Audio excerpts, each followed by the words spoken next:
नमस्कार श्रोता बंधुरा एसो गल्प शोनाई चैनेलेर आरो एकटी नतून पर्वे आपनादेर सबाइके स्वागत जानाई। आज आपनारा शुनबेन हेमेंद्र कुमार रायेर लेखा भौतिक गल्प क्षुधित जीवन। गल्प पाठे प्रतिदिनेर मतो आमी स्वागता। गल्प पाठ शुरू करबार आगे आपनादेर सकलेर काछे आमार बिनीत अनुरोध, यदि आमार उपस्थापना भालो लागे ताहले एई भिडियोटिते एकटा लाइक करे देबेन। ভিডিওটি আপনার বন্ধু পরিচিত জনদের মধ্যে শেয়ার করে দেবেন। এছাড়াও যদি এখনও এসো গল্প শোনাই চ্যানেলটি সাবস্ক্রাইব না করে থাকেন তাহলে অবশ্যই চ্যানেলটি সাবস্ক্রাইব করে পাশে থাকা নোটিফিকেশন বেলটি প্রেস করে রাখুন। এতে চ্যানেলে নতুন কোনো গল্প আপলোড হওয়া মাত্রই আপনার ডিভাইসে তার নোটিফিকেশন পৌঁছে যাবে। আপনাদের ভালোবাসা ও সহযোগিতা আমার একান্ত কাম্য। शुरू करছি हेमेंद्र कुमार रायेर लेखा भौतिक गल्प क्षुधित जीवन। आश्चर्य घटना घटेছে। आमादेर छोटो शहरटीते असाधारण घटना घटतो ना, किन्तु सम्प्रति एखाने दस्तुर मतो उत्तेजनार साड़ा पड़े गिয়েছে। भैरव गड़गड़ी छिलेन तांत्रिक। आमादेर बाड़ीर काछेई दुखाना घर भाड़ा निये बास करतेन। सारा दिन एवं गभीर रात पर्यन्त तिनी तार पूजा अर्चना नियेई व्यस्त थाकतेन। बेशी लोकेर संगे तार मेलामेशा छिलो ना, तबे की कारणे जानी ना आमार दिके तिनी किंचित आकृष्ट हयेछिलेन। माझे माझे समय पेले आमार बाड़ीते एसे गल्प सल्प करे जेतेन। भैरवेर बयस 50-एर काछाकाछि, रंग कालो, देह शीर्ण किन्तु अति दीर्घ। तार चेहरार भितरे सब आगे नजरे पड़े चोख दुटो। मने हतो कोटरेर भितर थेके जे दुटो तीक्ष्ण चोख उकी मारछे तारा जेन भैरवेर निजेर चोख नय।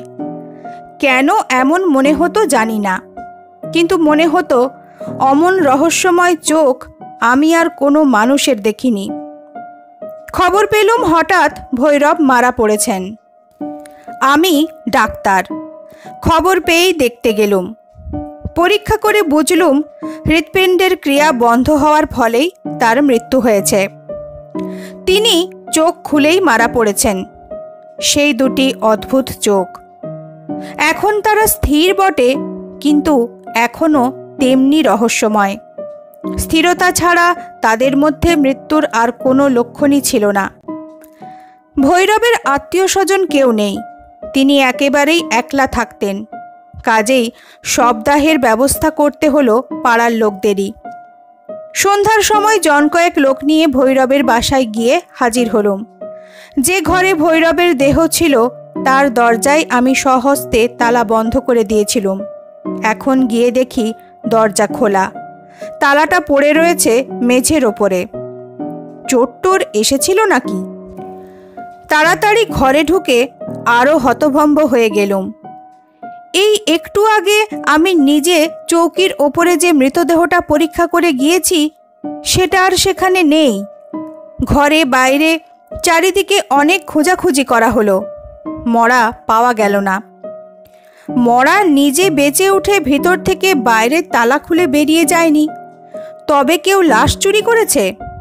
সম্ভব, কিন্তু মরা চুরি করে কার লাভ হবে সেটা আন্দাজ করা গেল না। ব্যাপারটা নিয়ে আমাদের ছোট শহরটি কিছুদিনের জন্য সরগরম হয়ে উঠল। তারপর ভৈরবের কথা আমরা একেবারেই ভুলে গেলুম। 3 বছর পরের কথা। দেশে আবার চাঞ্চল্যের সৃষ্টি হয়েছে। নানা লোকের হাঁস, মুরগি, ছাগল, বিড়াল, কুকুর, এমনকি গরু, মোষ পর্যন্ত চুরি যেতে লাগলো। পুলিশে খবর দিয়েও কোনো কিনারা হলো না। কারা চুরি করে এবং এত জন্তু জানোয়ার লুকিয়ে বা রাখে কোথায়, কেউ তা আবিষ্কার করতে পারলে না। গৃহস্থরা জ্বালাতন হয়ে উঠল। গরু, মোষ প্রভৃতি যেন মূল্যবান জন্তু, কিন্তু বিড়াল ও দেশি কুকুরও যে অদৃশ্য হচ্ছে, এই বা কীরকম রহস্য? বিড়াল কুকুর নিয়ে চোর কি করবে?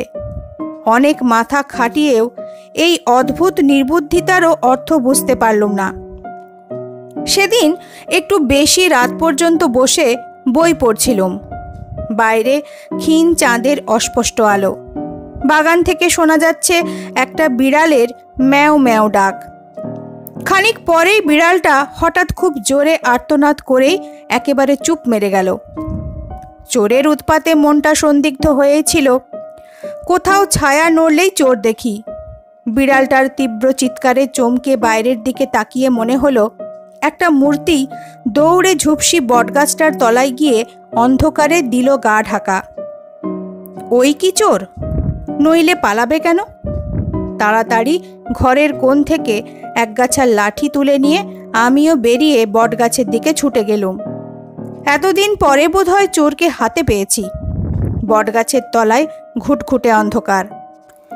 এক জায়গায় কি যেন চকচক করছে। চোরের চোখ নাকি?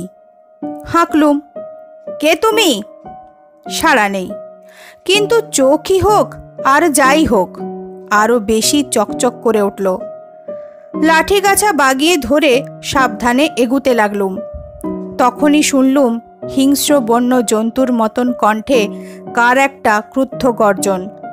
কে বলে উঠল, আর এগিয়েও না ডাক্তার, শিগগির চলে যাও। আমায় চেনে দেখছি। আবার জিজ্ঞাসা করলুম, কে তুমি? আমি ক্ষুধার্ত, আমার অন্য পরিচয় নেই। তুমি আলোয় বেরিয়ে এসো, আমি তোমাকে দেখতে চাই। আমাকে দেখবার চেষ্টা করো না, আমি হচ্ছি সাক্ষাৎ মৃত্যু। পালিয়ে যাও ডাক্তার, পালিয়ে যাও। আর শোনো, রাত্রে আর কখনো বাইরে বেরিও না, ভয় পাবে, বিপদে পড়বে। আবার ভয় দেখানো হচ্ছে? দাঁড়াও, তোমার চালাকি বার করছি। আমার উচ্চ চিৎকারে চারিধার থেকে লোক ছুটে এলো। সকলেরই মুখে এক প্রশ্ন, ব্যাপার কি? চোর ধরেছি, ওইখানে লুকিয়ে আছে। সকলে চারিদিক থেকে গাছটাকে ঘিরে ফেললে। আলো এলো, কিন্তু গাছের তলায় কেউ নেই। কেবল দূর থেকে ভেসে এলো বিকট ও সুদীর্ঘ অট্টহাসির শব্দ। সে হাসিও যেন ক্ষুধার্ত, শুনে শিউরে উঠতে হয়। কে এই লোক? চোর না আর কেউ? ও যা বললে তার অর্থই বা কি? ও ক্ষুধার্ত বলে আত্মপরিচয় দিলে কেন? আমাকে রাত্রে পথে বেরুতে মানা করলে কেন? এমনি নানান প্রশ্ন মনের ভিতর ঘুরে বেড়াতে লাগলো। আবার সব নতুন কাণ্ড। জন্তু চুরি বন্ধ হলো না, তার ওপরে মানুষও অদৃশ্য হতে লাগলো। 1 মাসের মধ্যে 5 জন মানুষ অদৃশ্য হয়েছে। প্রত্যেক ক্ষেত্রেই তারা রাত্রে বাইরে বেরিয়ে আর বাড়িতে আসেনি। বলেছি, আমাদের ছোট শহরে অসাধারণ ঘটনা ঘটে না। এই নতুন কাণ্ডের জন্যে দিকে দিকে জাগলো বিষম বিস্ময় ও ভীষণ আতঙ্কের সাড়া। শহরের পথে পথে সারা রাত ঘুরে বেড়াতে লাগলো দলে দলে পাহারাওয়ালা। সন্ধ্যা হলে গৃহস্থরা বাড়ির দরজা বন্ধ করে বসে থাকে। দলে ভারী না হলে কেউ আর পথে পা বাড়াতে ভরসা করে না। সূর্য অস্ত গেলেই সব দোকানে তালা পড়ে।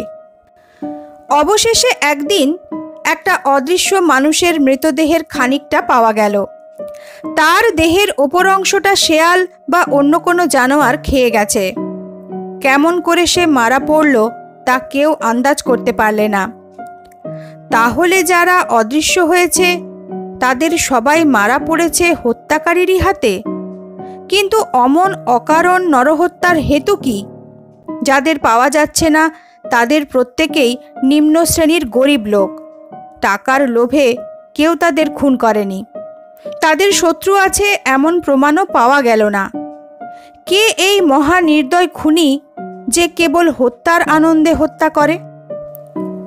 ডাক্তার মানুষ, রাত্রে প্রায়ই আমাকে রোগী দেখতে যেতে হয়। তবে বেশি দূরে যেতে হলে সঙ্গে আজকাল লোক নেই। আজ বাড়ির কাছেই একটা কলেরা রোগীকে দেখতে যেতে হলো। বেশি দূর নয়, মিনিট 7-8 পথ। একলাই ফিরছি, চাঁদনি রাত। এতক্ষণ চারিধার ধপধপ করছিল, কিন্তু হঠাৎ মেঘ এসে গ্রাস করলে চাঁদটাকে। বাতাসের জোর ক্রমেই বাড়ছে, বৃষ্টি আসতে দেরি নেই। তাড়াতাড়ি পা চালিয়ে দিলুম, হাতে নিলুম টর্চ। এমন অন্ধকার হবে জানলে একলা আসতুম না। ভালোই ভালোই বাড়ি ফিরতে পারলে বাঁচি। পথ একেবারে নির্জন। মফস্বলের এই শহরে চাঁদনি রাতে পথে আলো দেওয়ার ব্যবস্থা নেই। মাঝে মাঝে টর্চ জ্বালতে হচ্ছে। পথ একটা ছোট মাঠে গিয়ে পড়েছে। ওই মাঠ পেরুলেই আমাদের পাড়া।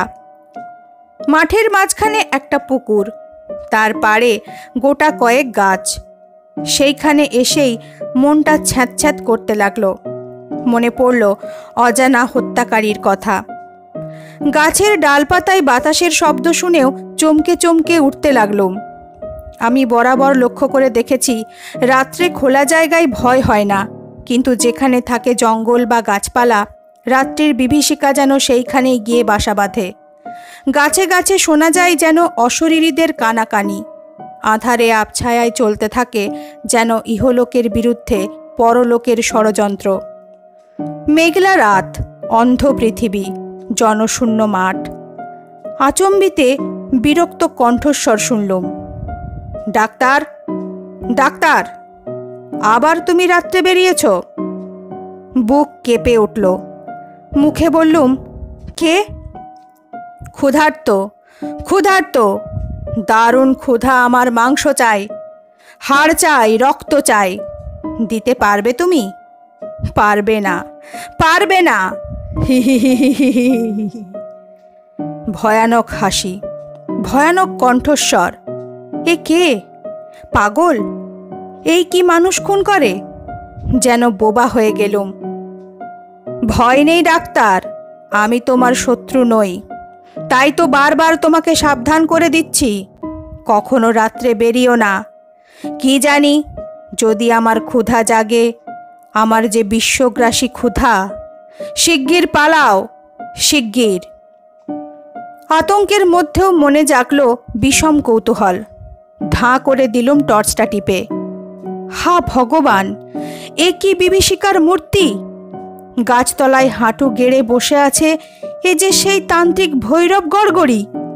3 বছর আগে আমাদেরই সামনে যে মারা পড়েছে এবং যার মরা খুঁজে পাওয়া যায়নি। ভৈরবের মুখময় রক্ত, এবং তার সামনেই মাটির ওপরে পড়ে রয়েছে রক্তাক্ত মৃতদেহ। প্রচণ্ড গর্জন করে ভৈরব এক লাফ মেরে টর্চের আলোকরেখার বাইরে গিয়ে পড়ল। সঙ্গে সঙ্গে শুনলুম দ্রুত পদশব্দ। আমিও ঝড়ের বেগে ছুটলুম মাঠের ওপর দিয়ে বাড়ির দিকে। শেষ হলো হেমেন্দ্র কুমার রায়ের লেখা ভৌতিক গল্প ক্ষুধিত জীবন। আজ এই পর্যন্তই। নতুন একটি গল্প সাথে নিয়ে তাড়াতাড়ি ফিরে আসব। সবাই ভালো থাকবেন। নমস্কার।